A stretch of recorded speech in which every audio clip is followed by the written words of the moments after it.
He's like, can I get some headline?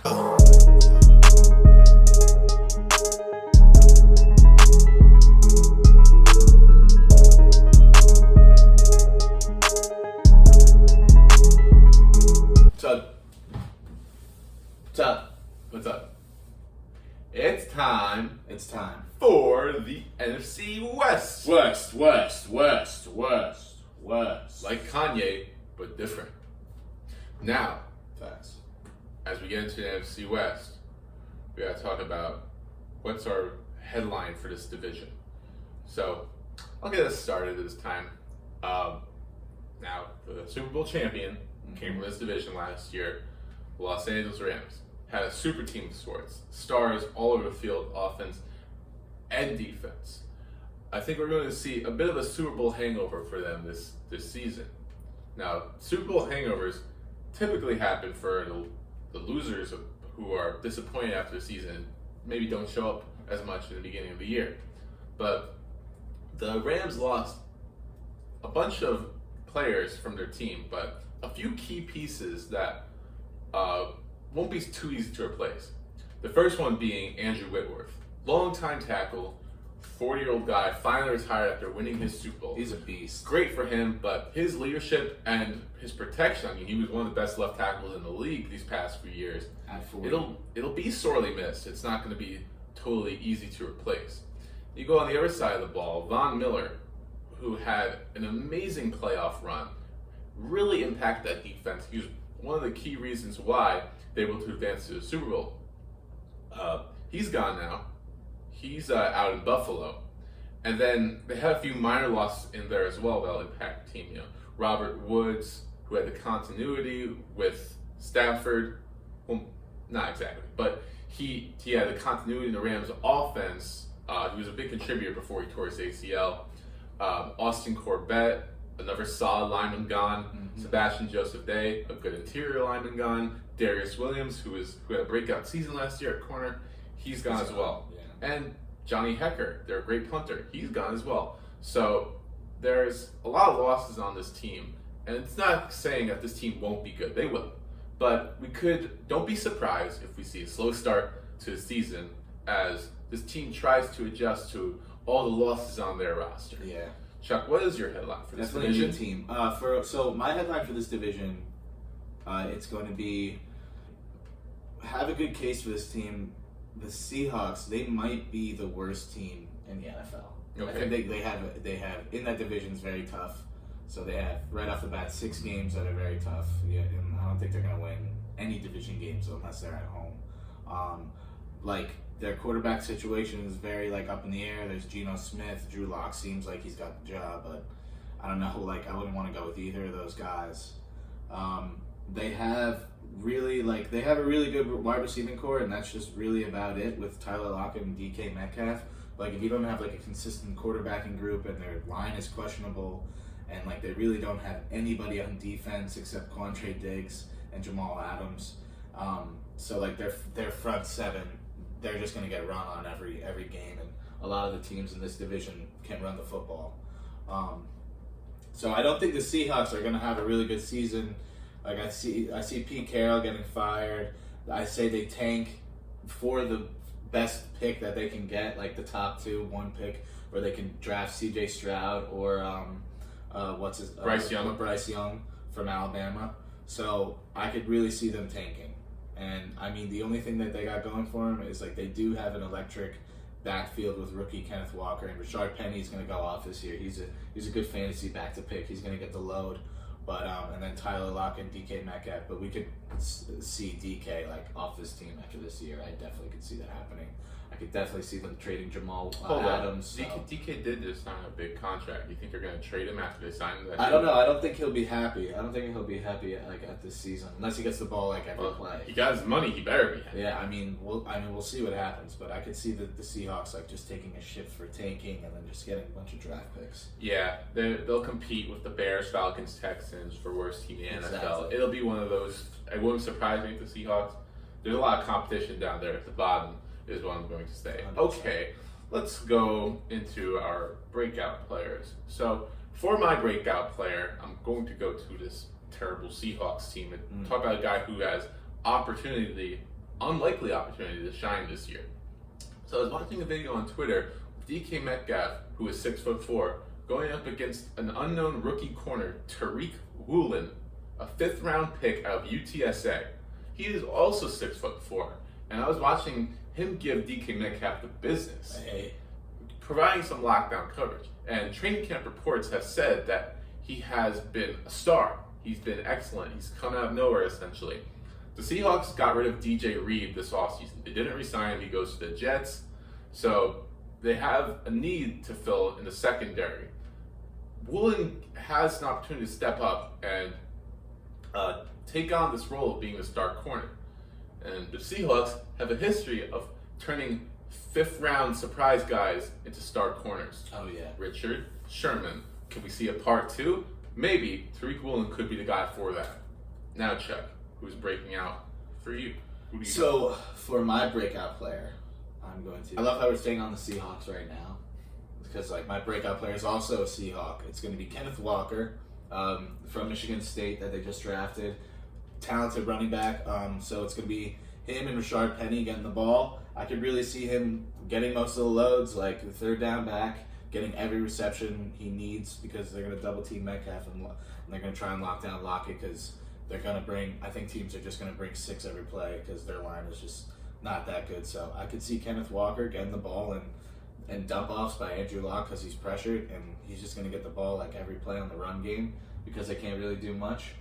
But I could see him breaking out and becoming a very good fantasy player who gets a lot of touches. First of all, I love the reference to Andrew Luck. Great. The full name. We should call him that more often, honestly. I mean Drew Lock. Nah, it's all good. But my concern of Kenneth Walker, and first of all, let me say this. It's not a bad thing to have 2 breakout guys on the Seahawks because there's no real stars on this team right now. So there's opportunity for them to break out. My thing of Kenneth Walker is he's got Penny there. He might not have the opportunity to break out with Penny there. And the Seahawks offensive line has been garbage for years. They did spend an early pick on Charles Cross, which is a step in the right direction, but he might not be able to make an immediate impact. We don't know. So this offensive line could still be garbage. So, and it obviously hurts the run game. Mm-hmm. But we will see. Kenneth Walker was a monster at Michigan State, nearly won the Heisman. So. Complete back, so we'll see what happens.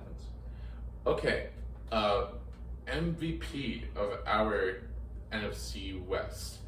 So this one was a toss-up for me, but it was a toss-up on the same team. The Matthew Stafford Cooper Kupp connection was unbelievable. So apparently they're having like 5-hour breakfasts in the morning, getting to know each other, whatever, getting familiar. They're best buddies for whatever reason, but that connection was so evident on the field last year as Cooper Kupp set records. And Matthew Stafford would literally only look his way as if they had some sort of deal, like you only have to pass to me, whatever. But it worked, and Cooper Kupp nearly broke Calvin Johnson's record, but he set all sorts of records. He was like the best fantasy wide receiver of all time, and then he parlayed that into winning Super Bowl MVP with 2 touchdowns. So Cooper Kupp is my MVP because of the way that Stafford constantly looks to him and the way Kupp runs his routes and consistently finds ways to get open game after game. It's easy to say after the season that Kupp had last year that Kupp will regress a little bit, but I really don't believe that. I mean, they get rid of Odell and Robert Woods. Now, Allen Robinson comes in, but nothing will replace that rapport that Stafford has with Kupp. Telekinetic. He's going to continue to look his way. 100%. And the Rams' offense will continue to be creative under Sean McVay's wisdom. And I see different ways for Kupp to get open. Kupp is such a smart guy, and barring injury, he's going to have another top 5 wide receiver season. I feel like he just gets better every year. So that's unreal. If he gets better this year, we might have to start saying Hall of Fame already. 100%. And he's already like 6 years. This will be his 7th year or 6th year. 6th or 7th year, yeah. I think he's just drafted in 2017. He's a beast. Yes. I definitely agree. Love so, that. My MVP, we're going to look at another team. He doesn't like to watch film apparently, but I think because of what's going on, he's got a little chip on his shoulder. And I think he's going to watch film a little bit more harder, but he's still gonna play video games because that's what he loves to do, and I respect that. So Kyler Murray is gonna be my MVP for this division. I think he's got a lot on his shoulders, and he needs to just break out and be a dog again. Like we've seen him become a dog. He just needs to be careful with running the football in open space. He just needs to make more smarter decisions because if he gets injured, this team. I mean, they have a great defense, but the guys behind him, they're not going to fill his role. He's a spectacular player, and he needs to start playing like an MVP of not even the division, but of the league. So Kyler Murray's my guy this year. It's a great pick because Kyler Murray was on track to be MVP last year until injuries. But, that is a concern. He's a mobile quarterback. He needs to play a full season NFL, to be worthy of that contract that he was given. 100%. Most quarterbacks nowadays, to be effective, they need to be playing full seasons. Otherwise, you're hurting your team if you're putting guys like Colt McCoy on the field and ruining your chances at winning games. Kyle's definitely going to have to carry a load with DeAndre Hopkins out because of the suspension in the early games. So, couldn't agree more. Now we get our X Factor. My X Factor could easily be considered a breakout player, but the expectations are very high for this guy already. He was the 3rd overall pick out of North Dakota State, Mr. Trey Lance. People are expecting him to come in and transform this offense. And the 49ers have full belief in him because they are already saying Jimmy G is not on our depth chart. We're trying to get rid of him. They're ruining all their trade leverage by saying Trey Lance is our guy. And I've heard varying reports from practice. Trey Lance was excellent today. He was completely accurate with his passing. A lot of that. He's changing a game. And then you hear another day. Trey Lance, he had a 4 for 12 day. He was making bad throws left and right. So far in training camp, this guy has been all over the place. So he's the perfect X Factor because who the hell knows what you're going to get from him this season? Seriously. He's got all the talent in the world around him to succeed. Great running game. Their offense is stacked. Great running game. Amazing receivers and tight end. And a great offensive line. Yeah. It's sort of like Tua in Miami is on Trey Lance's shoulders to, take this team to the next level. But it is his first real starting season. He started a few games last year. Can Trey Lance handle all that pressure of all these high expectations? If he does, obviously the 49ers are a big threat to the rest of the NFC. And they look like geniuses. Yes, but if he doesn't, then the 49ers have to be questioning, well, was it worth taking him over Mac Jones? Should we have really shipped off Jimmy G that quick? Mm-hmm. So Trey Lance's performance this year will impact a lot of the future for this franchise. I mean, that goes without saying, but he's my expectation. Now, what do you think they do with Jimmy Garoppolo? I'm thinking right now, what team he could go to? Maybe he stays within the division. Maybe he goes to the Seahawks. But do they cut? Do they get a deal off before cuts have to be made, or do you think he just gets released? Well, obviously, what I think will happen is they will take it down to the cut day, right, and they'll wait to see options. If any quarterbacks get hurt in the preseason, I'm sure someone will have an injury maybe week 1, week 2, or maybe end the preseason where they desperately need a quarterback. And the 49ers have that option. So I think their best bet is to hold on to Jimmy G. I'm not exactly sure what his contract says, when he gets that guaranteed money, if he's on the roster, he gets that money. Yeah. So maybe their best bet is this cut if they're not going to play him. But I think the Panthers are doing it smart. Some people disagree, but the Panthers are having an open QB competition between Darnold and Baker. We all know Baker's the starter, but they're trying to make it seem like we have use for Darnold so that maybe they can get more in a trade if someone were to bite. The 49ers ruin all their trade leverage, so they're going to just have to cut him and eat the salary, is my guess, unless a freak injury happens. I mean, it's a lot to look at. That's definitely very interesting. I like Jimmy. I think he's an average. He's a good quarterback. So and people disrespect him, and he's been to a Super Bowl, and he's been to multiple AFC championships, so I hope something good happens for him. So definitely, I just hope something happens. So my X Factor, we're going to stick with the 49ers here. That's kind of funny. We're kind of going off each other, which is kind of coincidental. I didn't mean to do that. But, so they have Debo. Trey Lance is the starting quarterback. Debo's their guy. George Kittle, I'm sorry, did I say his? Yeah, George Kittle might be top 3 tight end in the league. They got Elijah Mitchell, a good running back who's going to stay consistent. Now, what people don't talk about like much, they do talk about him, but I think he needs to be talked about more. So my X Factor is Brandon Naiyuk. So he's the second wide receiver on the depth chart. He's going to be so important in this offense. So when defenses come out and play this team, they're going to be like, okay, Trey Lance, he can run, he can throw. We're going to have to shut that down. They're going to hand it off to Elijah Mitchell. That's their main back. Debo Samuel's a gadget guy. You have to watch for the two-way plays. And then George Kittle, he can block, and he runs superior routes, and he can catch everything. And Kyle Juszczyk on fullback. They could do so many things on this offense. But if a defense locks everything down, there's got to be a plan B. They probably have like plan F. But plan B for them, for the 49ers, would have to be Brandon Naiyuk.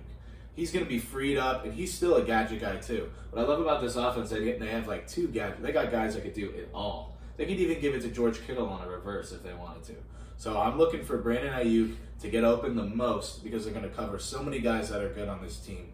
I'm looking for Ayuk to have like a lot of really good games with like 10 receptions of like 100 yards or 88 yards, just getting the ball in space because they're locking up everybody else. So I'm hoping Brandon Naiyuk becomes that X factor for the team, and he hurdles everybody that they're playing against. And what also makes Ayuk an X factor is he was in the doghouse last year because of maturity issues. 100%. Now, we don't know exactly what those maturity issues are, but he played more in the second half of the season, and he posted some really good numbers. So hopefully those maturity issues are hashed out, and he can be a part of the team for the full season, because their depth at wide receiver behind Ayuk is not great. Yeah. So they're going to need Ayuk to be that second guy, and Trey Lance is going to need him to get open to help his development. Yep. Before we get into our division breakdown, what do you got for your bold prediction? So for a bold prediction of mine, I really like the odds. I don't know. I think it was FanDuel. I don't know if it was like plus 1,500 or something, but I like Trey Lance MVP. Trey Lance MVP of the National Football League. He's got the weapons to do it. He's got like the offensive mind to put him in great position to make great plays and have insane stats. So I wouldn't be surprised if this guy won the MVP of the National Football League. You know, that's what makes him such an X factor, in my opinion, is because his ceiling is all the way up here, yeah, but his floor is down here. Like, he's one of the more volatile players in the NFL. But unlike a lot of your bold predictions, sorry to say, but yeah, this one I can actually get behind. I can see this one happening. I thought it was bolder. But can you get behind my bold prediction? I have the Cardinals finishing below 500 this season. Every year we see teams that made the playoffs in the previous year, not make the playoffs. We always see new teams go in, and that has a lot to do with injuries, schedules being harder for teams that make the playoffs. But the reason I have the Cardinals regressing is because they really didn't do much to improve this roster. And they were excellent to start the year, but they really faded down the stretch as, teams watched more film on them. Kyler was hurt. But now you have DeAndre Hopkins suspended for the first 6 games. You bring in Hollywood Brown, but you give up a first rounder in the process. You lose Chandler Jones on defense. I mean, this defense is very questionable. JJ Watt is old. JJ Watt's old. Isaiah Simmons, he's very talented, but he's had an up and down career to start, and there's not much going on in the secondary. So if Kyler has another season where he misses a couple games, this team could go on a bad stretch, especially playing in a tough division that they do. I'm looking at their schedule right now. They play the whole AFC West, and then they got to play the Bengals. They got to play the Titans. They have to play the whole. I'm pretty sure they have to play. I mean, the NFC South isn't that good, but like still, you got to play Brady and you got to play the Saints, which are a good football team. The AFC They West have a really tough schedule. So I mean, I wasn't agreeing earlier, but I'm looking at their schedule now. I could see them finishing below 500. The AFC West alone makes their schedule very tough. But a lot of these teams on our schedule, like you got the Eagles, Panthers, Saints, Bucks, Vikings. These teams are no joke, and they're going to be a lot of tough, competitive games. So it's not looking all too great for the Cardinals, but who knows? Maybe they surpass the expectations. But I would bet the under on their current over-under total. I kind of like it. Okay, so we talked about all of our predictions for the NFC West. This division won't be too easy to break down, but I'm going to go give it my best shot. So we're going to talk about the Seahawks and how they'll be poor this year. I think they're pretty much a shoo-in for last. The only thing I see them elevating above last is if they swoop in for a Jimmy G or another quarterback. I don't really think there's much left available at this point anyway, but the Seahawks, they're tanking. The offensive line is very questionable too. There's rumors that Ronnie Hudson might retire before the season, and nothing has happened yet, but if that happens, then That'd be crazy. Cardinals are a lock for third. They could even have like a downward spiral kind of season. So then we have those two teams at the bottom two. They're pretty solid for me. This was a really tough call at the top of this division. Me too. Because you had both these teams make the NFC Championship game last year. Super talented. Both made the playoffs last year. You got the 49ers. All three of them. Yeah. So you got the 49ers who beat the Packers in the playoffs, and they have the emerging Trey Lance coming into the start. It's supposed to make his offense more explosive, and great defense as well to pair with it. And then you have the Rams, who, great coaching. They have Aaron Donald, best player in the game. That great Stafford Cup connection. These 49ers-Rams games are going to be very entertaining. Yeah. I think it's what I can't wait. It might be what it comes down to. If one of these teams can sweep the Cardinals and one of these teams loses a game to them, that could decide the division right there. Because I think these teams could easily split their games. But I have the 49ers over the Rams. The 49ers take back the division crown this year through a dominant pass rush, great linebacking corps, and I think Trey Lance, I think he does step up. I don't know if he's MVP quite yet, but I think he does have an emerging, we could say, breakout season. Yeah. And get this team enough wins to take them over the Rams. I think both teams go 12-5, and the 49ers get the tiebreaker. I like that. But the Rams, they'll decline because of those big losses from their Super Bowl team, but they're still a playoff team. There's no reason to think not.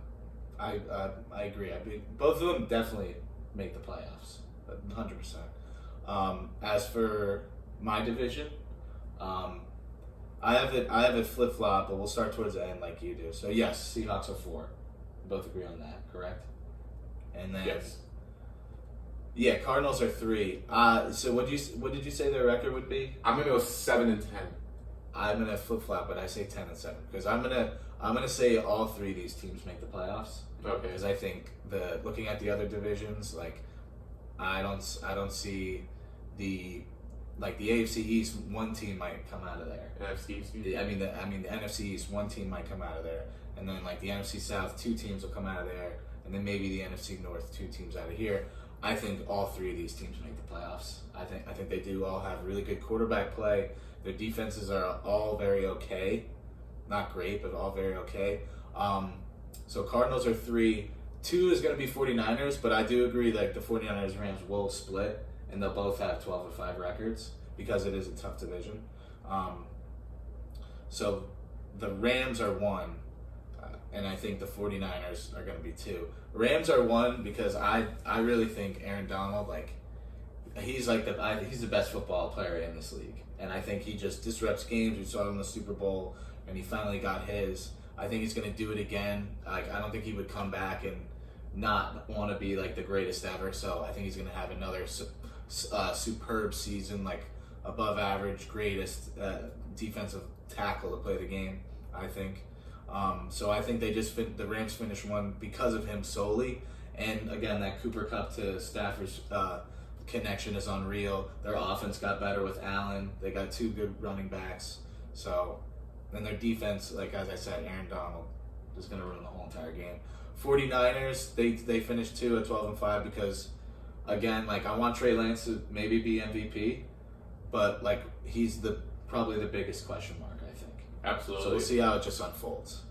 Yes. So speaking of seeing how it unfolds, well, we appreciate you staying for all of our division previews, even in a different background today. Facts. But what's going to be even more fun is when we look back mid-season and end of season and see who had the hottest takes and the coldest ones. Yeah. So we'll take this information. Hopefully you guys are now ready and prepared for the NFL season. But next time you see us, we're going to talk about a different kind of football. A more junior version, college football. Hey. Full breakdown of college football coming next week. But for now, this is Shoop. I'm Chuck. And we will see you next time.